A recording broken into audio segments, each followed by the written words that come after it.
लड़का हो या लड़की, विवाह दोनों के लिए ही बहुत ही महत्वपूर्ण स्थान रखता है।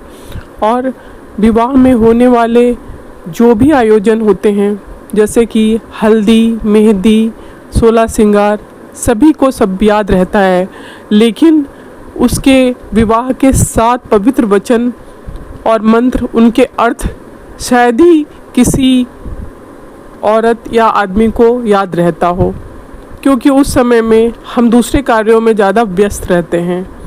आइए आज जानते हैं कि विवाह के 7 पवित्र वचनों के मंत्र और अर्थ, जो कि एक सुंदर जीवन के लिए बहुत ही ज़रूरी है इनका पालन।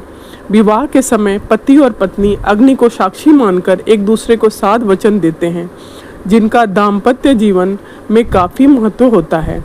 आज भी यदि इनके महत्व को समझ लिया जाए तो वैवाहिक जीवन में आने वाली कोई समस्याओं से बचा जा सकता है।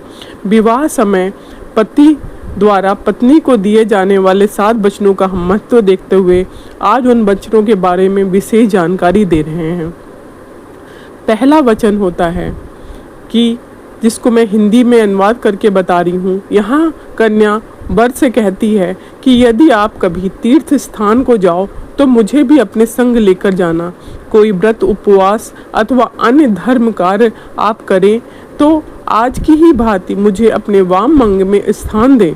यदि आप इसे स्वीकार करते हैं तो मैं आपके वाम अंग में आना स्वीकार करती हूँ। किसी भी प्रकार के धार्मिक कृत्य की पूर्णता हेतु पति के साथ पत्नी का होना अनिवार्य माना गया है।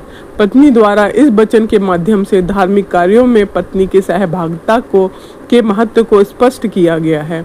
दूसरा वचन, कन्या वर से दूसरा वर मांगती है कि जिस प्रकार आप अपने माता पिता को सम्मान करते हैं, उसी प्रकार मेरे माता पिता का भी सम्मान करें तथा कुटुंब की मर्यादा के अनुसार धर्म अनुष्ठान करते हुए ईश्वर भक्त बने रहें। तो मैं आपके वाम अंग में आना स्वीकार करती हूँ। यहाँ वचन के द्वारा कन्या को दूरदृष्टि का अभ्यास होता है।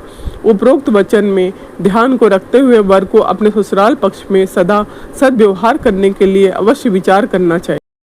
तीसरे वचन में कन्या कहती है कि आप मुझे ये वचन दीजिए कि आप जीवन की तीनों अवस्थाओं, युवावस्था, प्रौढ़ावस्था, वृद्धावस्था में मेरा पालन करते रहेंगे, तो ही मैं आपके वाम अंग में आने को तैयार हूँ।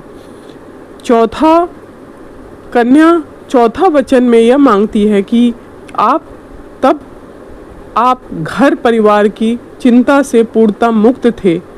अब जबकि आप विवाह बंधन में बंधने जा रहे हैं तो भविष्य में परिवार की समस्त आवश्यकताओं की पूर्ति का दायित्व आपके कंधों पर है। यदि आप यह भार को वहन करने के लिए प्रतिज्ञा करते हैं तो मैं आपके वाम अंग में आ सकती हूँ। इस वचन में कन्या वर को भविष्य में उसके उत्तरदायित्वों के प्रति ध्यान आकर्षित करती है। इस वचन द्वारा यह स्पष्ट किया गया है कि पुत्र का विवाह तभी करना चाहिए जब वह अपने पैरों पर खड़ा हो और पर्याप्त मात्रा में अपने परिवार का पालन पोषण करने के लिए तैयार हो। पांचवें वचन में कन्या कहती है वो आज के परिप्रेक्ष्य को अत्यंत महत्व रखता है। वो कहती है कि वो अपने घर के कार्यों में लेन देन अथवा अन्य किसी भी हेतु खर्च करते समय आप मेरी भी मंत्रणा लिया करें, तो ही मैं आपके वाम अंग में आना स्वीकार करती हूँ। यह वचन पूरी तरह से पत्नी के अधिकारों को रेखांकित करता है।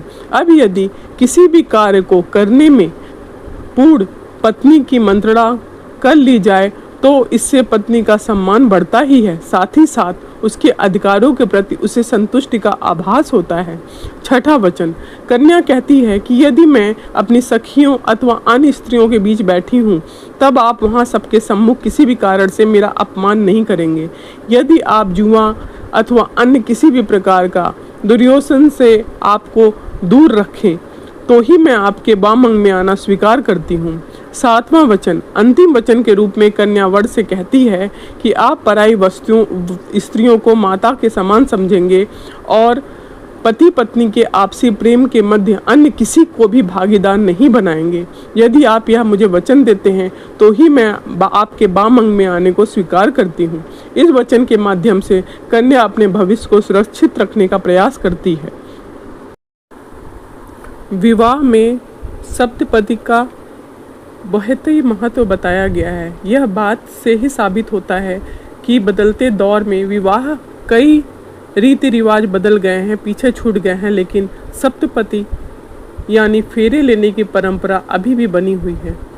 इसकी सबसे बड़ी वजह है कि सप्तपदी का दरमियान वर और वधू एक दूसरे को वचन देते हैं। इन वचनों में पति पत्नी का जीवन भर साथ जुड़ा रहता है। शास्त्रों में बताया गया है कि कन्या के लिए पहला वचन है। सप्तपदी के दरमियान कन्या पति से 7 वचन देती है। इसमें सबसे पहला वचन होता है तीर्थ, व्रत, यज्ञ, दान आदि यदि आप मुझे साथ लेकर करें तो मैं आपके बाम अंग में रहूंगी।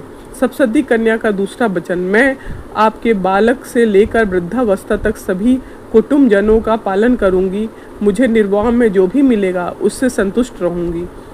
तीसरा वचन, मैं प्रतिदिन आपकी आज्ञा का पालन करूंगी और समय पर मीठा अन्न व्यंजन तैयार करके आपके समक्ष प्रस्तुत करूंगी। चौथा वचन कन्या का, मैं स्वच्छता पूर्वक सभी श्रृंगारों को धारण करूंगी।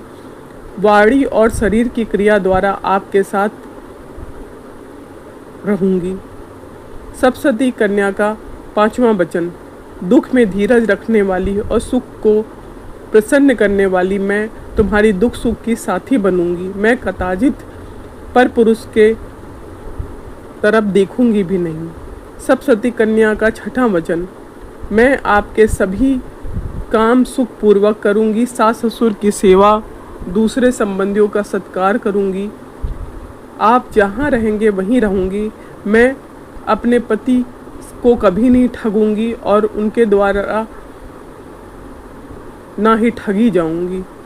सातवां वचन, धर्म, अर्थ और काम संबंधी कार्यों में मैं आपकी इच्छा के अधीन रहूंगी। यहाँ पर अग्निदेव, ब्राह्मण और मेरे माता पिता संबंधियों की मौजूदगी में मैं मेरे स्वामी बने हो और मैंने आपको अर्पण किया है। यह वचन देते हैं। सभी वचनों का स्त्री और पुरुष दोनों पालन करते हैं तो शादीशुदा जीवन को सुखमय होने से कोई भी नहीं रोक सकता। इसलिए हमें अपनी परंपराओं के हिसाब से स्त्री और पुरुष दोनों को ही इन वचनों का महत्व समझना चाहिए अपने जीवन को सुखमय बनाने के लिए। तो आपका वैवाहिक जीवन सुखमय हो।